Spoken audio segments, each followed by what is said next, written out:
Hi guys, this is Allison from Alley Cat Creations. How are you? Please like, share, and subscribe to my channel if you haven't yet to do so. And if you get anything from my work, a connect, a dot, an epiphany, a mind explosion, a new book to read, a new author to explore, please consider supporting my work. All the links are at the bottom of the description. Alleycatcreations.com, 211.com. Sorry, Alleycatcreations211.com. My brain's off. You get to see beautiful content like hearts, epoxy hearts, skulls. This is a floral skull.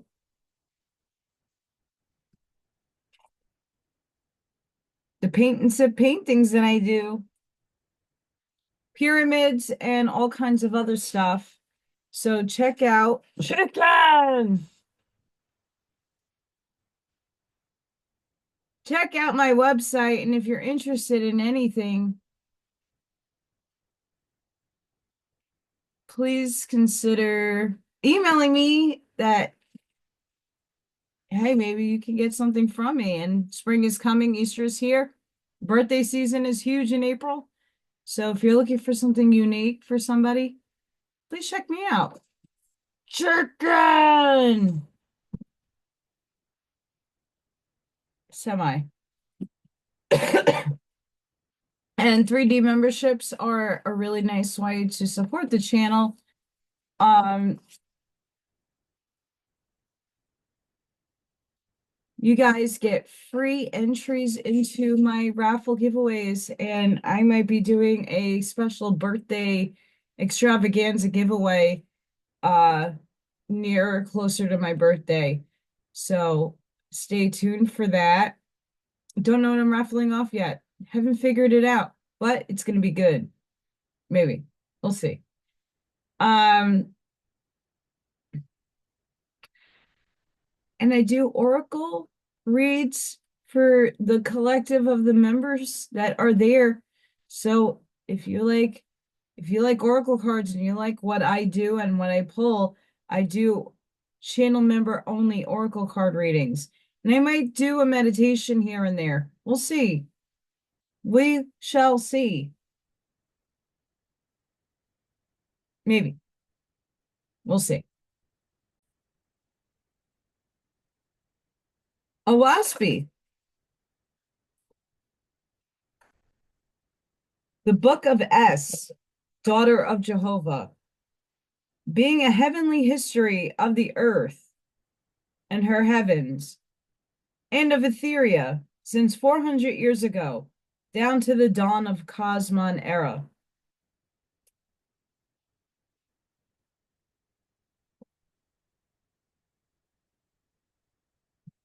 Chapter 1. When Jehovah brought the great serpent, Solar Phalanx, along the road of Vorkum in Etheria, behold, the earth passed into the light of arc of Cosmon, raising upward higher and higher in the dawn thereof. To his Etherian gods and goddesses, Jehovah said, as ye have founded arcs of light in my Etherian heavens to determine the travel of my corporeal worlds, so shall my God of the earth inspire mortals to build lighthouses for men's ships that travel on the oceans, and they that travel in the ships, and they on the land shall know when a ship neareth the port, even as ye behold my traveling earth approaching the place of Cosmon, sorry.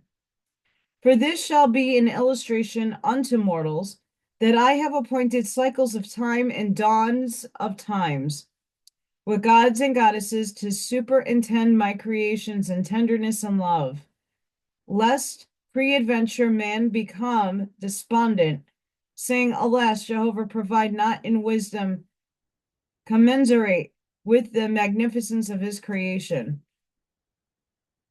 Behold, the time draweth near, when the nations of the earth shall course around the whole earth in ships, coursing the seas and oceans to all the places I created. And those that have built in one place shall no longer say, This is our country. For I will no more have the nations of the earth locked up unto themselves, nor one continent seclusive to one people, nor one ocean, nor sea, nor port, nor river, nor any nation or tribe of men. They shall know that the whole earth is mine, and all the waters of the earth and the air of the firmament, and that I created them for all my people to receive them and enjoy them unto my own glory. They shall throw open their places and say to one another, Welcome, my brother. Whosoever Jehovah prompteth thee to dwelleth, be it so with thee, and I will give unto thee also.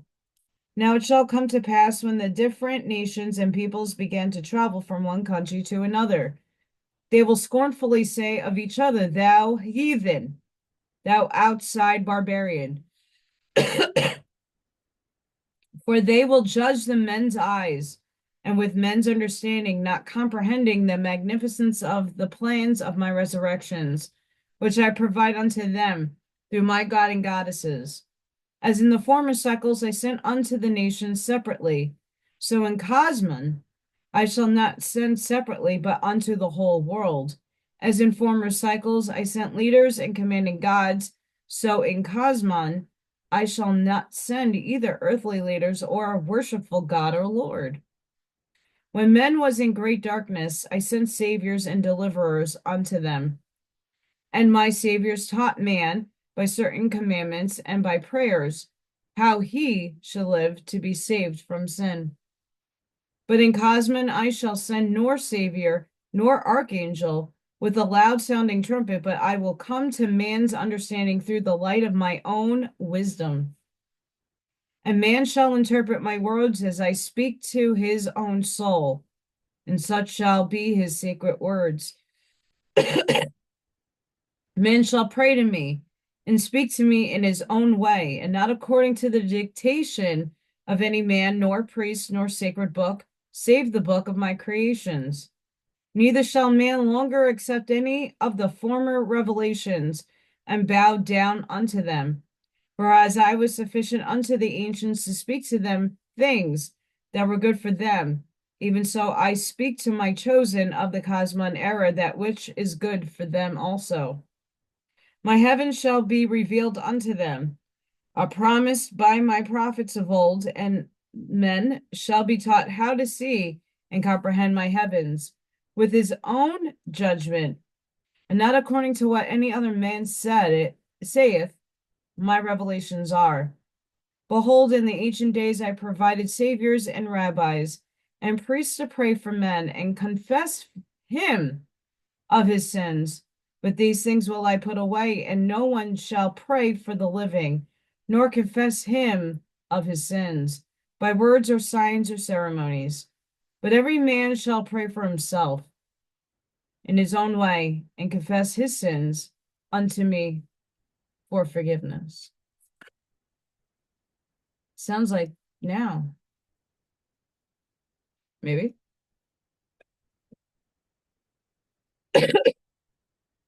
And instead of praying in words for his brothers, saying, Jehovah help him, he shall go in person and help him with his own hands.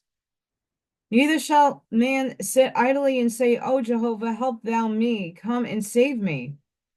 But he shall rise up in the majesty I created him, saying, Behold me, Jehovah, I will save myself. Guide thou me, O Father. And he shall walk forth proudly in my sight, scorning evil and sin, doing with all his might for his own salvation. And I will come unto him, for such shall be my chosen. In Cosmon, I shall not come to make a servant of man unto man, nor to make him afraid when the priest speaketh. I will make man hold up his head fearlessly before men, in remembrance of his daily covenant unto me, his creator, in the practice of righteousness. In that day, the preacher and the priest shall be of little avail. My standard shall be of good works, and not of words. Neither shall my hand be unto individuals only, but unto nations, kingdoms, and empires. Whatsoever people embrace me, the same will I embrace also. And a sign shall be unto them, their ports and lands and waters shall be thrown open unto other people. And they shall prosper and become numerous, thriving in peace and plenty. And my holy angels from my exalted heaven shall minister unto them. And they shall grow in wisdom, good works, and in learning, and in inventions and discoveries. But whatsoever people will not embrace me, the same will I not embrace. Their ports shall be bound up, and their lands and waters shall not be open unto others. Verily shall they attempt to be an exclusive people, and I will withdraw my exalted angels away from them, and they shall be encompassed with darkness. These signs shall be before the world as my living testimony, and my prophets shall use these signs in determining which nations and peoples my hand covereth over to protect and save them. My prophets shall remember the countries of old, which strove against me and my chosen, how they went down in darkness.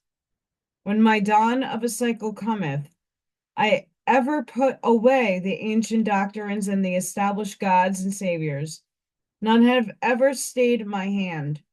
Now behold, man shall look upon in the Cosmon era and see my footprints in the ancient times, how I ministered unto the races of men, and how shall apply with judgment the history of other days. This also will I accomplish. Kingdoms and nations shall judge their own strength by their rigid laws and standing armies. And they shall look upon my people and say, alas, they are weak. They have neither kings nor armies nor rigid laws. But my prophets shall remember my chosen of old, who had faith in me. And my prophets shall say to the kings with mighty armies, behold, ye are the weakest, and those that have no armies are strongest, and they have prophecies shall not fail. That which applieth in my heavens of the earth shall apply on earth. That which applieth on the earth shall apply in the heavens thereof. The bondage of kings and queens and emperors and rich men and leaders of men shall be with them in the heavens of this earth, until they have undone the tyranny that had over others. Their heaven shall be without liberty to them, whom they sought to lead on earth. They shall lead in heaven, neither shall they be exalted resurrection for them, until the lowest of their subjects have risen before them. And they that live isolated and alone on the earth shall be isolated and alone in the heavens of the earth. Man shall learn that affliction and brotherhood unto others on earth shall find affliction and brotherhood in the heavens of the earth. Whosoever openeth his soul in love and harmony unto others on earth shall find love and harmony in heaven. And the same rule shall apply to nations and peoples according to their love and harmony, and their breadth of their liberty unto other nations and peoples. Even so shall be the heavens of the earth, whether they shall migrate after death. All these things of heaven and earth shall be made plain to man in Cosmon. With his own eyes he shall behold the justice of the Creator. To his Ethereal gods and goddesses, Jehovah said, behold, in 12 generations my dawn of Cosmon will reach the earth. Go down to the earth and provide mortals and angels unto the work of my cycle. In other times my gods and goddesses said unto man, thou shalt and thou shalt not. Behold, in Cosmon ye shall declare the glory of my works and plans of my heavens unto the nations of the earth. In all my fullness shall ye declare the glories of my creations. But ye shall not say to this man nor to that man, thou shalt believe or thou shalt not believe. Neither shall ye say to man, thou shalt do this and thou shalt not do that. Such were the ancient cycles of the custom of my revelators, but such shall not be the custom of my revelators in this day. But man, having heard and seen, shall judge what he will do. He shall believe or not believe, and do or not do according to his own judgment. Sorry, guys. Still lingering here. because I hold a man responsible, even so should he have liberty to choose. And if he strive to choose me by doing righteously, he shall not fail. Though he accept none of the ancient doctrines, nor rites, nor ceremonies, nor guides, nor lords, nor saviors, but strive for me in doing good unto others, he shall be my chosen, even though he accept not my name. Liberty, first of all, unto all people, then discipline, and harmony, and then improvement of all the talents I created withal. Next to this, to have no leader, nor any one to think for another, nor to abandon one's own judgment, contrary to wisdom and truth, but to contend not, nor to be stubborn and positive as the righteousness of one's own opinion. For I created no two men to see alike the same things on earth or in heaven. As to which matters the highest wisdom is to suffer all men to have full liberty to think on all subjects in their own way. In the olden times, they had inquisitors to watch as to what another did, or say, or intimidated. Now behold, in Cosmon, exactly the opposite of this shall be the behavior of my chosen. Though man seeth his neighbor to do differently from what he himself would, he shall look the other way, or if he speak to him of the matter, it shall be with respect, even as he would his own mother or father. And for any shortness of speech or error or evil expression, men shall not reprove his neighbor, nor find fault with him, more than he would with his own mother or father or sister or brother. Rather shall he strive not to see nor hear the shortness of any man. They shall be taught to see the good that is in others, to speak of the delights of all my living creatures, to reprove with words, to circumspect the doings of one's neighbor, their opinions and behaviors, these shall I put away in Cosmon. Neither shall one man advise another without becoming bound to him that followeth his advice. This also shall men be made to understand in Cosmon. In other cycles I sent my Luis to raise up certain mortals, through whom I could reveal my commandments unto others. In Cosmon, behold, I shall not rise any great leaders forth. My light shall fall upon the thousands of thousands. Of my varieties of talents shall be my chosen in that day. For which reason, when he have descended to the earth, he shall appoint Lewis unto millions of mortals, and they shall rise up numerous offspring unto me. And it shall be born with them to see and feel that a new era is at hand, and they shall be born skeptical to the ancient doctrines, gods, lords, and saviors. Nevertheless, they shall be the best of men, and wise and charitable, and most considerate of the opinions of others. And it shall come to pass that when the western continent is inhabited across from east to west, all the earth will be circumscribed with men of the wisdom and learning. And the year of the circumscribing shall be the beginning of Cosmon. And the heavens of the earth shall be open, and the angels thereof shall descend to the earth, and make themselves known to mortals, even though them, which your Louis shall have borne unto the work. And from that time forth the old order shall decline, to be put away forever, and the new order shall take its place, to triumph over all the earth. Thereafter shall the virtue of preaching come to an end, but practice in fulfilling good works and living up my commandments shall be all that will avail for the establishing of my kingdom on earth. Go ye forth, my beloved, fulfill the seasons of the earth, that my people may rejoice in their lives, in peace and love, for the glory of my heavens, which I created for them.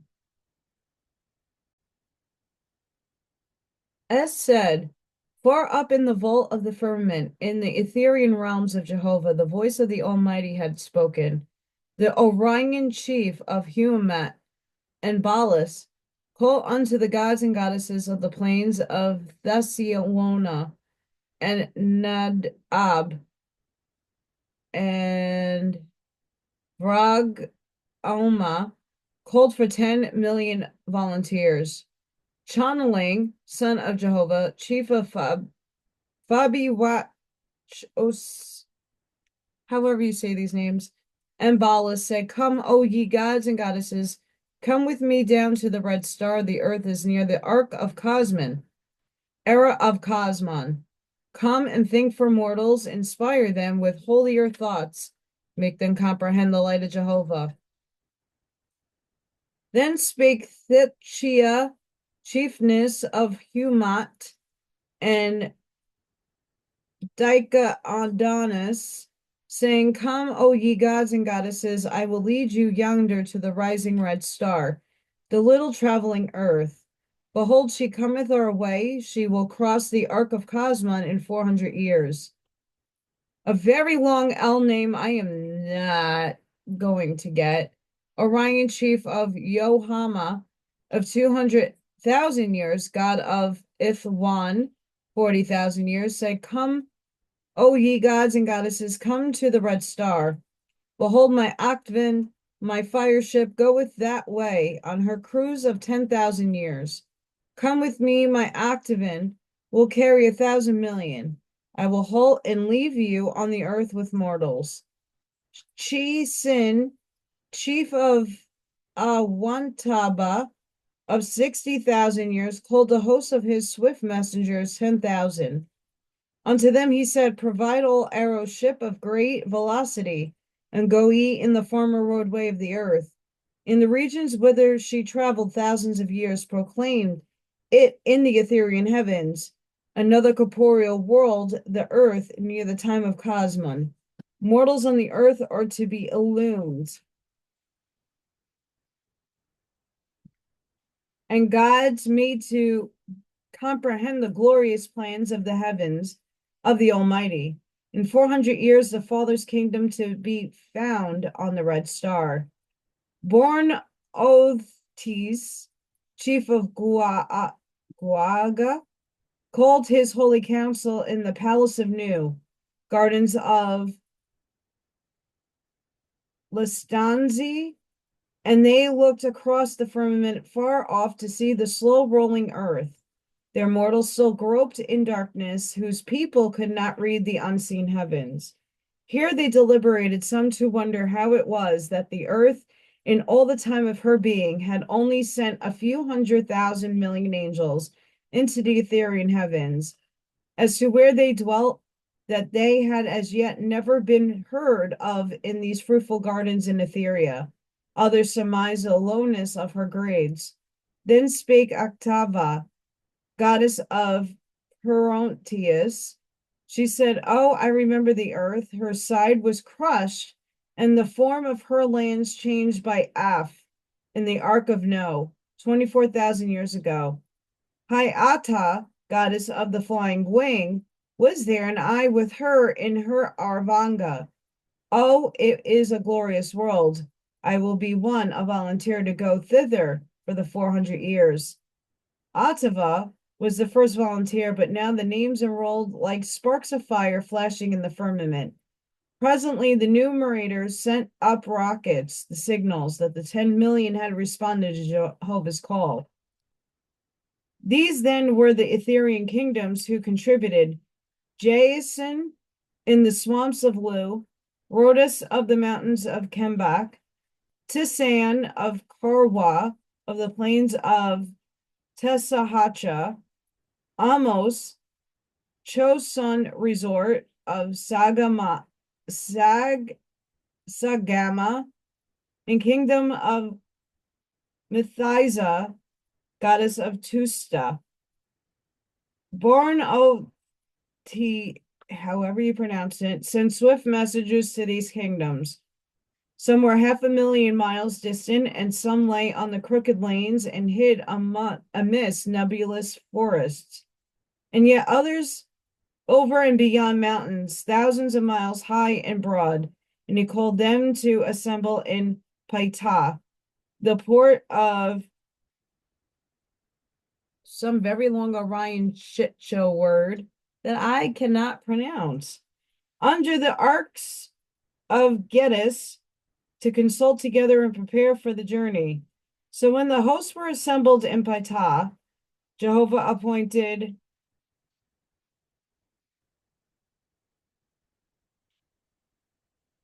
skipping that name as God of the cruise and mission.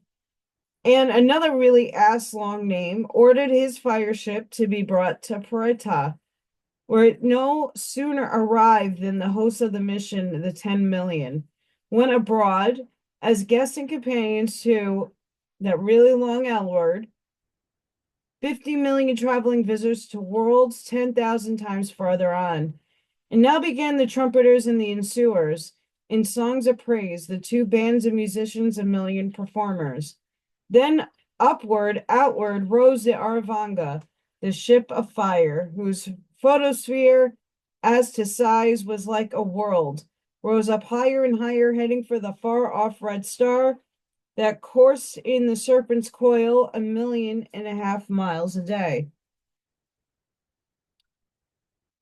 2,000 million miles off lay the red star, the earth, seen by the magnifying instruments of the gods, seen in its little orbit around the sun 500 million miles. 400 million miles a day sped the Aravanga through the Etherian worlds like a flash of light shot forth the ship. Long L word. Orion chief of thousands of years coursing the Etherian heavens of Jehovah, a god that, but to look on a corporeal world, knew the grade of her mortals and angels, even as in his flight he passed on. 5 days and nights traveled the hosts of the emancipated heavens to reach the earth, traveled through thousands and thousands of Etherian worlds of forests and swamps of Ajai and a nebula, in Ajai, the regions of light, and the mountains and rivers and plains, countless places, inhabited and uninhabited, in the great expanse of Jehovah's kingdoms. Then came to Shimbat, the bridge of the boundary of the earth's vortex, and there halt to survey the earth and her unruly heavens, where the four false gods proclaim themselves monarchs of the universe. A day they rested, in a day they measured the grade and standing of the earth's mortals and angels, and then they descended straight to paradise, the place of God, Jehovah's Son. The alarm of Aktu, heavenly place of Kabbalactes, the false but reigning Buddha. Kabbalactes said, "My most high holy council, lords of heaven and earth, give ear.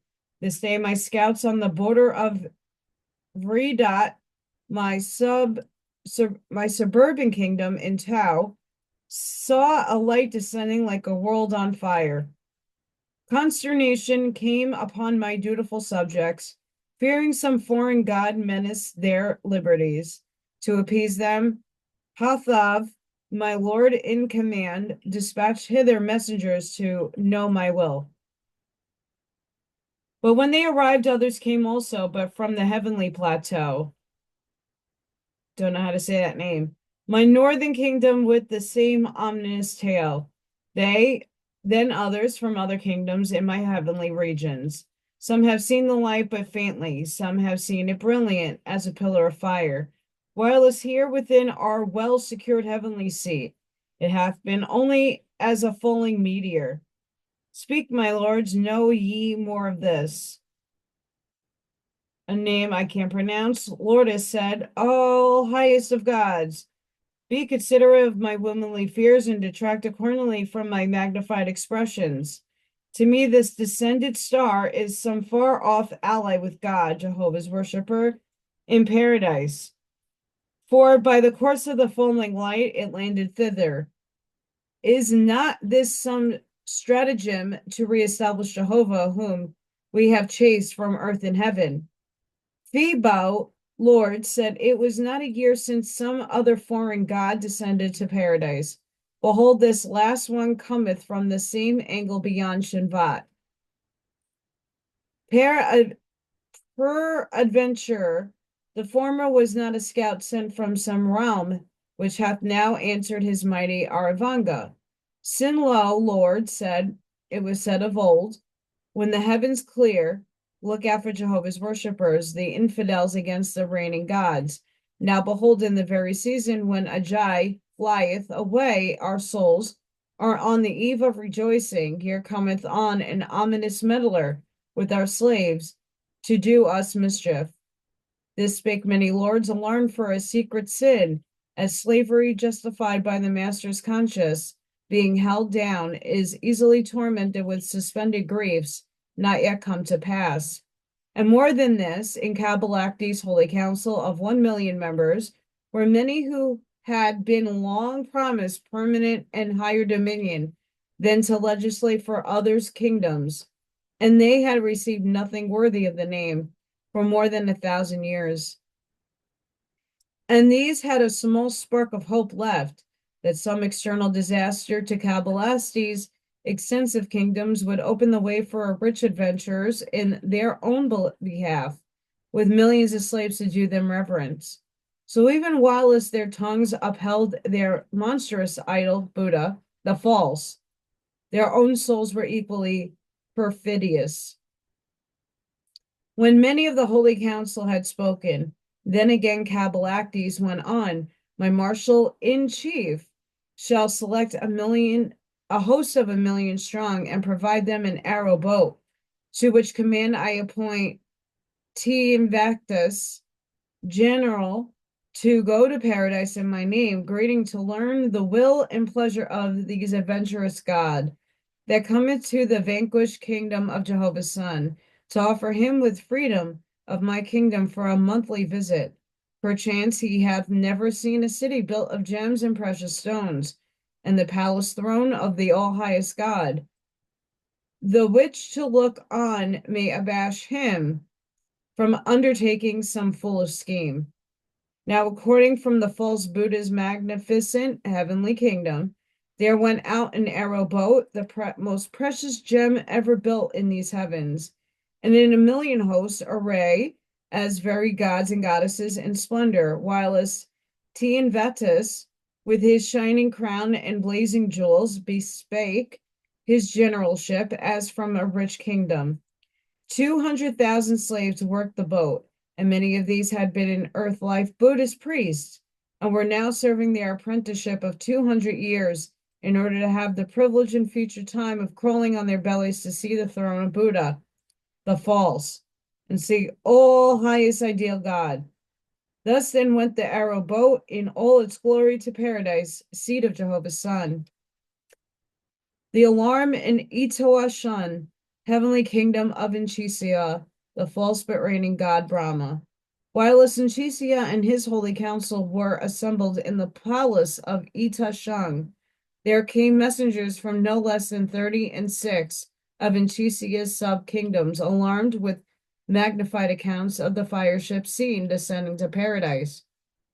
And each and all of these messengers told his tale before the throne, expressing the fear of the sub-kingdoms, lords, and praying to him, in Inchisia, with will and pleasure. Now here, even as Haraaktu, the lords of the Holy Council, spake expressive of their hopes and fears, and here also were many lords who had been long promised exaltation, but never received it, and they pretended heartfelt loyalty to Inchisia, the false Brahma.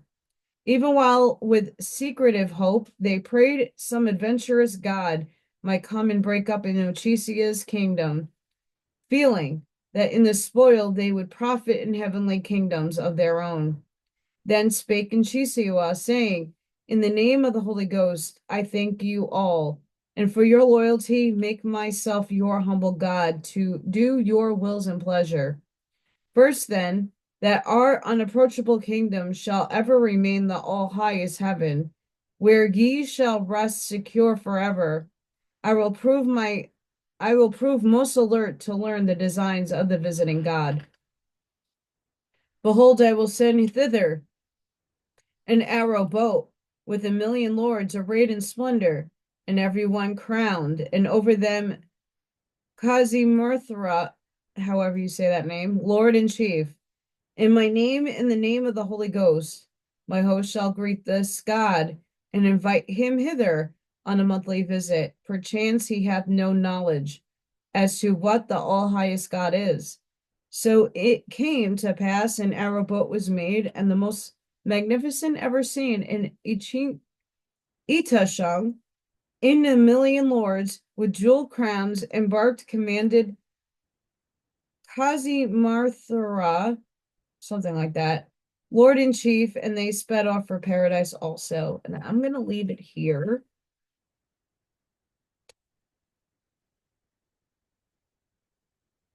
Yay.